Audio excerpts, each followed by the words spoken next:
Hello and welcome back to the show, Gunjan. I'm so excited to have you here, and there's been so much happening since the last time you were on the show. And actually, that was in 2023, and that was episode 15. And yours should be episode 30 coming out. So, Wow, it's been a long yeah, it's so time. crazy, right?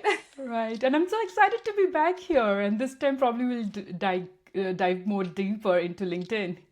Yeah. So, the reason why I wanted to have you on the show today was because I have had some listeners ask me about why not do a topic on LinkedIn.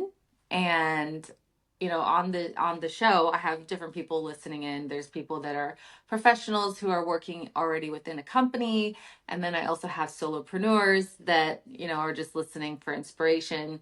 And I thought your story was so inspiring because, like, the Elevate podcast is about like paving your own path and like taking yourself on a journey. And you've done that. Like, I mean, of course, life is a never ending journey, but I've been watching you since the last conversation, which was basically like, you had like a lot of job rejections, and now you've made like your own way. You kind of took inspired action, right? And you started to do something for yourself and working within helping people with LinkedIn strategy, right? That's right. I would say, like, yeah, it's been quite a ride, honestly. So, for those of you who are listening to me for the first time, I moved here to Sweden in 2019. It was just before the pandemic. So, it was quite challenging, and especially as a new international who don't speak the language, who doesn't have the right network. So, it has been quite a ride, honestly. But ever since then, I have been rejected by 200 odd companies in the first year that I moved to Sweden. And that was kind of a trigger point for me to start my own business. And I started my company, or I started freelancing rather, in 2021, and then I actually launched my company in 2022. So ever since then, I've been running my company here in Sweden, which is mostly focused on helping coaches, consultants, and CEOs with their social media strategy, primarily focused on LinkedIn marketing and storytelling. That's amazing. And I'm so curious because, like, you moved to a new town the last time we spoke. You moved to a new town, so you were also in the middle of like going somewhere new again and building up that network. How is that going for you so far? I think it's been going good. Like initially, so right now I'm in Lund and I moved here from Stockholm. So again, it felt like when I moved to Lund, it was like, starting from scratch like that. I don't know the same feelings again. But this time, I think I was well equipped because I already know the tools and I knew how to network and where to look for this kind of networks back in Stockholm. So I applied the same strategy when I moved to Lund. So especially here in Sweden, there are a lot of networks primary for female entrepreneurs. So I came across that. And the best part about networking is if you're part of one network, then you automatically get directed to other people, other places, things that are happening around. So I would say, like, I finally feel settled in Luna. I have my own network of people that I meet and I get inspired by. That's great. I haven't been to Lund, so I need to come and check it out sometime. I don't know if it's worth visiting, but I do need to go and see more towns in Sweden. So, yeah. But okay, so now you're working on your own, you have your business set up, and you started to focus now primarily working with LinkedIn. And I guess I wanted to know more about LinkedIn because you know, it's one of these platforms that I feel like a lot of people are like, it's just, LinkedIn. But I think, well, I was actually checking your LinkedIn today just to kind of refresh myself. I mean, I do see your posts popping up sometimes because I'm not always on LinkedIn, I have to be honest. But one thing that came up, and I have my notes here because I really love this quote that you had. And you said that LinkedIn isn't a nice to have, it's like your stage to show up and build. And I wanted you to go diving into that because why is it not a nice to have, but more like you must have your LinkedIn dialed in? Right, perfect. I'm so glad that you shared that with us today. So, when I started off on LinkedIn, I actually started one post and it got like a real good traction. And then I started building, I did like a 100-day challenge, and that actually turned into like almost 2 years now that I'm on the platform. So when I say like it's not a nice to have, because usually what I in my head also before I started my LinkedIn posting journey was more about kind of making announcements or just like looking for the next opportunity, maybe like for job or other kind of opportunities you're looking for. So that is how I usually perceive LinkedIn before I started creating content on LinkedIn. But once I started doing it, I saw like kind of potential on the platform. And one of the best parts about LinkedIn is like a lot of people are still in the mindset that is just very professional. So they just come to make announcements like, I got a new role in this company or some other kind of announcements they want to make. So in that case, there's not a lot of creators or business owners who are creating content on LinkedIn. So there's a lot of potential on the platform. And when I say potential, this potential could be getting opportunities like speaking gigs or any other opportunities you're looking for, or it could also be like actual business revenue and growth. And that is what has been my case. So far. So once I started posting on LinkedIn, started sharing my journey, I started building that authority and that trust with my audience. So now when someone needs any kind of help with their social media strategy, with the LinkedIn posting content, they come to me because I'm also the top of mind, because since I post quite regularly on the platform, I am the top of mind when they come on the platform, and when they think they want a certain service, then they would come to me. So that is the whole, like, I think LinkedIn is a gold mine we are sitting on, and a lot of people don't see the potential. But once you start building your brand, you start engaging with the right people, then you actually see business revenue and business growth and authority coming in. Okay, that's interesting. I mean, it's kind of like the similar concept as if you were on social media for like Instagram or other platforms. But what makes LinkedIn so unique? I think the best part for me, what I love about LinkedIn, is the networking and generally the vibe. Because for me, as I mentioned earlier, I thought it's like very professional. You have to be serious. You have to have like a certain tone. But this is actually far from the truth, honesty. Like, I talk about spicy storytelling in my content a lot, and I also use the chili emoji. And some people might say like, LinkedIn is very serious. You can't use a lot of emojis and all that, but it's really adopting your own style and your own tone of voice, I would say. LinkedIn has been basically different from other social media in terms of networking. So you can actually on your newsfeed you can see who are these people that you're following, who they have interacted with, who do you want to follow, connecting with your ICP, like your ideal customer profiles. And also generally, like, it's very professional yet, but in the sense where people are open to these conversations. At the end, I would still say like Instagram or TikTok, of course you have your business coming in, but it still have like more on the entertainment side. But on LinkedIn, when you're sending DMs to people, they are very open to it, because they know like it's a professional side, and they are open, and they are on that platform with an open mindset of getting to know people, talking to their potential clients. So that is one of the best aspects of LinkedIn.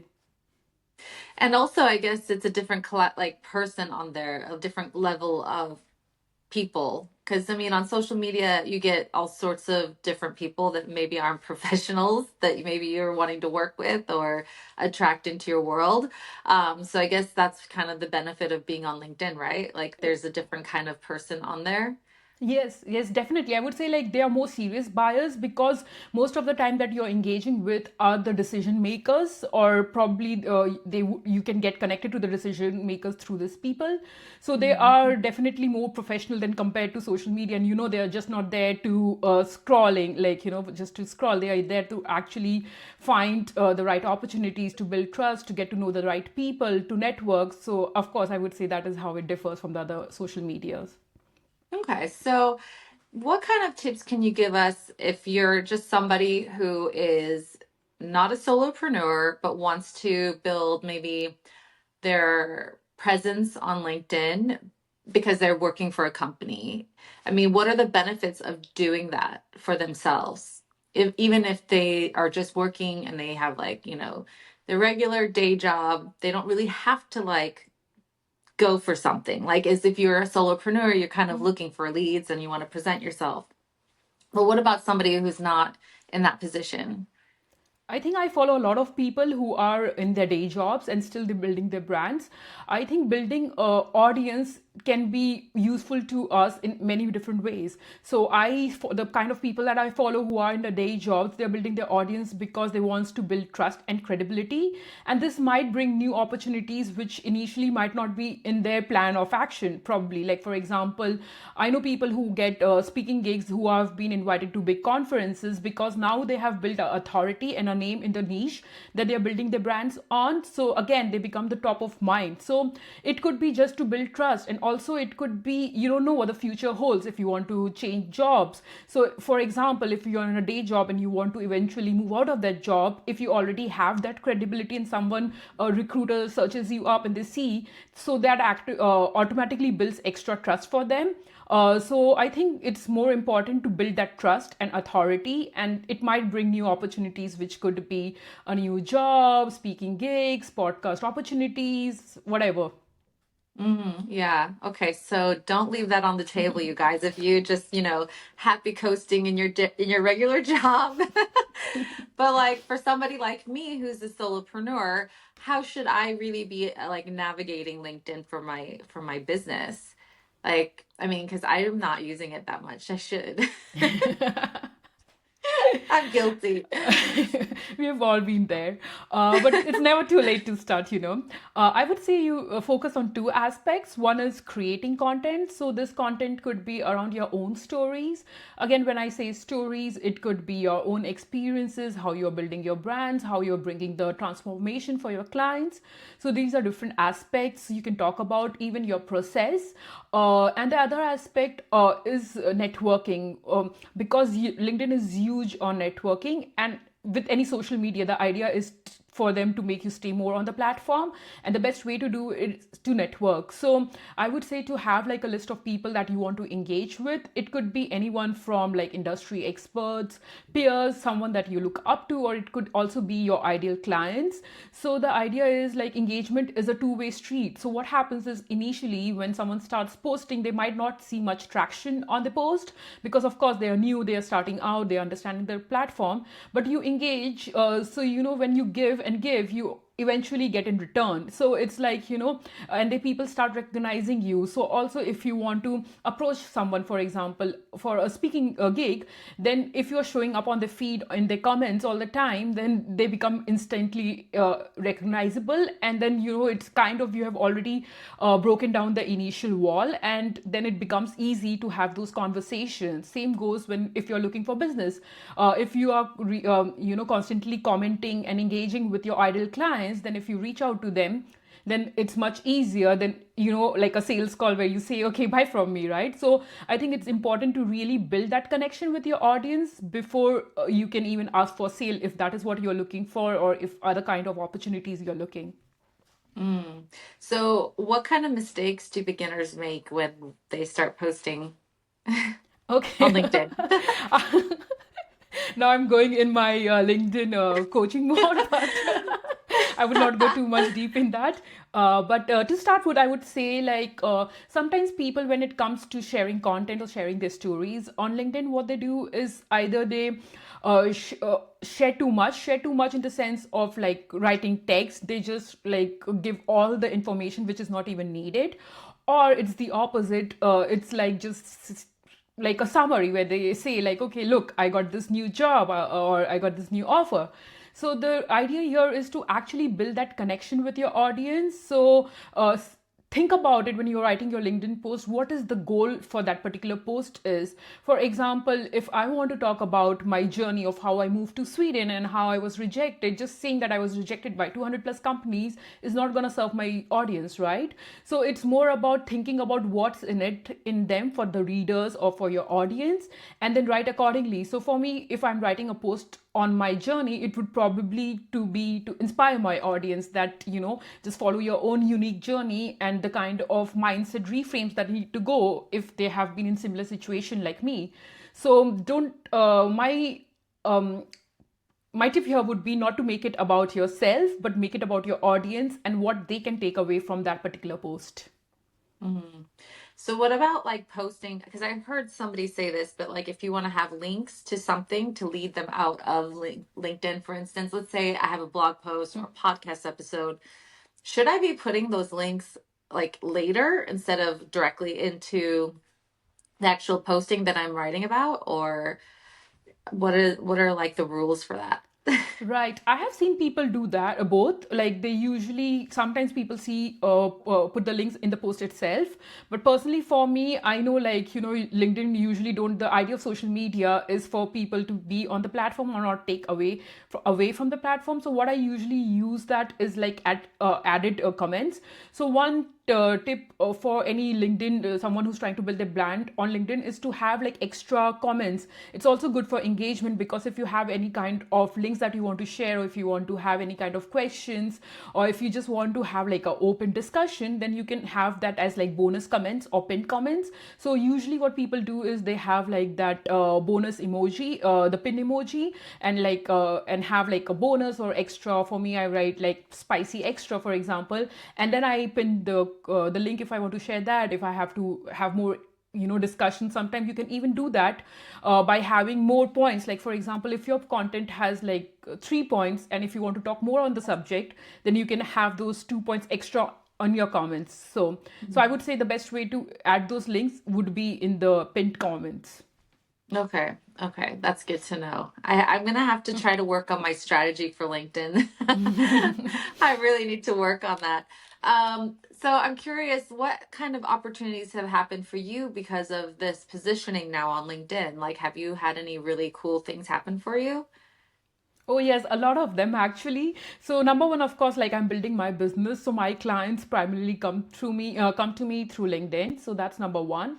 But additionally, I have got even speaking gigs. So the idea is, maybe, of course, like when they are applying, they're not asking like if you're building your personal brand. But what happens indirectly is, like, if someone checks out my profile, because usually when I'm applying for any kind of things, they have this links where they ask me to share my socials or share my LinkedIn, for example. And when they see that I'm someone already building my brand, I'm someone who's credible, who's trustworthy, then it puts me in a higher chance of getting that gigs. So I have been invited for gigs internationally. It has been like I was in Switzerland, and then I have been talking here in Sweden, also in Copenhagen. So I'm getting different kind of opportunities through my brand on LinkedIn. That's amazing. I mean, that's really cool that you've been able to do this for yourself, right?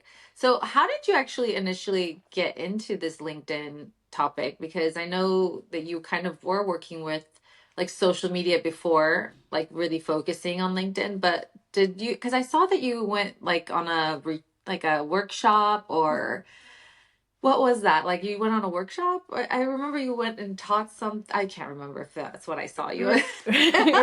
I think it might be the one I was mentioned about opportunities. I was also selected for a EU funded program in Spain, and there I did like workshops. But this was Oh, like that's nice. post, like I before I started posting my on LinkedIn. I mean, I started posting on LinkedIn, and this came much later, where I spoke about LinkedIn workshop there in Spain. But the journey started with me back in early 2020, 2023 years. Wow, it's been a long time. So yeah, I started building my brand on Instagram, and I'm still there. I love the platform, but I still have like a love hate relationship when it comes to getting leads for my business. So at one point I felt like stuck when I was just posting on Instagram, and I wanted to do something different. And I posted on LinkedIn, and my first post, because sometimes with this platform they are also promoting, pushing new creators, so that got a really good traction. And I thought, like, and I've been on LinkedIn, but I was just not creating content, I was just following people. And I saw like there seems like a potential, because I was seeing people who talks about how they are building their personal brands on LinkedIn. So then on a whim, I just decided to take a 100-day posting challenge, because for me, like, I like to keep myself accountable, and when I'm doing it publicly, there's more pressure. But for me, like in a good way, where I feel okay, I have to deliver on that. So I just started creating content when I took this 100-day posting challenge. And I would say, like, I'm a writer, I love writing, so that comes pretty easy to me. And once I started doing that and seeing the kind of reaction that I was getting, it just became like an obsession. And then I thought, okay, this is nice. And then it's been 2 years now, and I'm still on the platform. That's amazing. Awesome.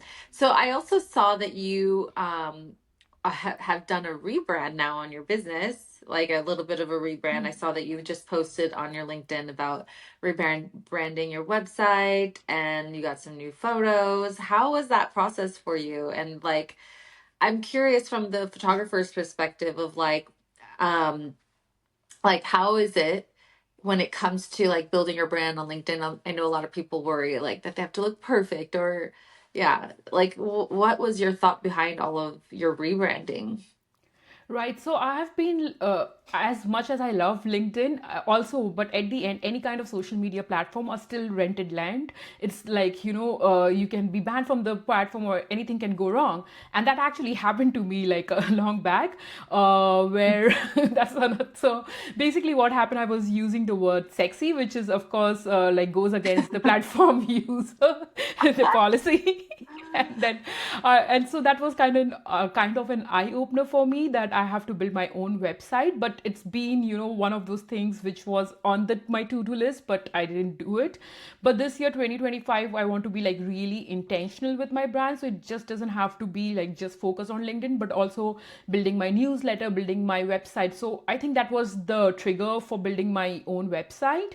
And when it came to the website, I wanted an experience which is like a mix of Swedish minimalism, and as well as goes with my Indian roots. So I wanted something also which looks like high end, very professional. Is It gives that vibe that if someone comes on my website, they want to feel like, okay, I want to work with this person. So that's is why I still didn't have the photo shoot yet. It's coming, but it's like in the it's I'm planning it behind the scenes right now. So the idea is to have like a professional brand, but still which is approachable.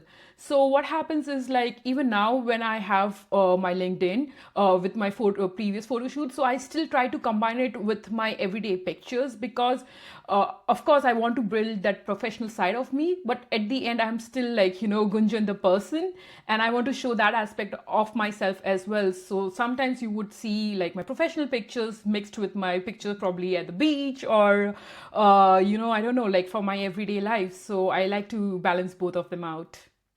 That's great. And I'm glad that you brought up that topic of like being keeping who you are. And you can still be who you are with professional photos, but that's the professional version of you. When you don't have those professional images, it's like a different version of like a more relaxed, like approachable person. And as the photographer's perspective, like I hear a lot of people being like, I want to look authentic. And I'm like, yeah, we can do that. And I think the key is to mix both the professional with the imperfect, because that's what makes you like a person, right? I mean, if it's always perfect all the time, then there's a lot of pressure to maintain that and maybe stops you from actually posting your content out there to the world, no matter what platform you're using, right? So I think there's like some you should be able to just like show up in different ways, like take the pressure off yourself. Definitely. And also, like, in terms of investment, like any kind of photo shoots is like an investment, right? And you get a certain amount of pictures that you can work with. But social media, like, you're posting almost like, not every day, but it could be like whatever, like quite frequently. So you even need that much kind of media to have it, in your back pocket, which you can use. So I think even from that point of view, it makes more sense to have it. And as you mentioned, like, take the pressure off, where you can have like a mix, and also that helps build an authentic brand, like, because now they know like you are this person, but who's professional, but also who is this person outside your work, and people would and generally love to know that as well. Yeah, and I think that's really key. So just remember on LinkedIn, you can still show up without the professional images, but also professional. So you do both. Yes. Okay. So that's good to know. So yeah, I think this is great. Like I just, I love this topic of like moving everything to your home base, which is your website, because I think that's really key is like, yes, we are kind of borrowing the land on social media, wherever it is. And you never know what can happen. You can get locked out of, your social media accounts. And if you don't have an email list of people that you can actually get in touch with, then it doesn't matter what you're building, right? Because then they're gone and they don't care. They don't remember anything. So I think it's really important to work on building a newsletter I mean, if you're, this is kind of the tricky thing. Like, if you are somebody who's just wanting to build authority, ha- I mean, should you have a newsletter? Or is that kind of just like something that shouldn't matter? I don't know. This is kind of one of those topics about like the newsletter, but what are your thoughts about that? If you're just somebody who's not a professional, like somebody like me who has a business, I need to have a newsletter so I can reach out to people. But like if you're somebody who's just a like working for a company and your goal isn't to have like people to reach out to, then do you really need that newsletter? I think it's always good because what it does is also it helps you go more in depth with the topic. So I have been actually like in my head, I think I have been very late when it comes to launching my newsletter. I've been posting since 2023 on LinkedIn, but it's only last year that I started my newsletters. So, but now when I actually started my newsletter, I see a difference that I used to think like who was gonna read like so much information, but there are people who are actually invested in it. Like I have readers reach out to me saying that they really love my newsletter and so on. So I think it's important to build your newsletter irrespective of what your goal is, because it helps you have your audience, because at the end, even if you're building your audience on social media, you're doing it to build an audience, right? So that audience, as you said, like if you're locked out of social media, it's gone, then how do you reach out to them? So I think you can still build your authority and build that trust, and it doesn't just have to be social media. You can do it through newsletter, and it doesn't mean that you have to like monetize. But the best part is when you think of monetizing ever, then you already have like an audience that you can sell to. So I would say definitely build an audience. Hmm. So what's your newsletter about mostly?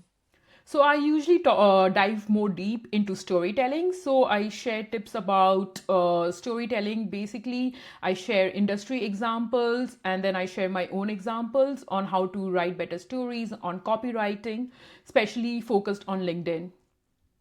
Okay. Now, if you guys want to go find Gunjan on LinkedIn, you should, because she has some really great posts. I think they're nice. Like I love the spicy part that you like bring in to your personality. And I think that you find a fun way to bring that storytelling into how you're showing up on LinkedIn. And it's like entertaining, lighthearted, but like to the point. And I think that you always do such a great job like expressing yourself. And I think that's really beautiful. And yeah, so if anybody wants to work with you, or I don't know, like I know that you said that you're going to be also maybe launching something in the future about LinkedIn or just copywriting. What is that? So I'm basically launching.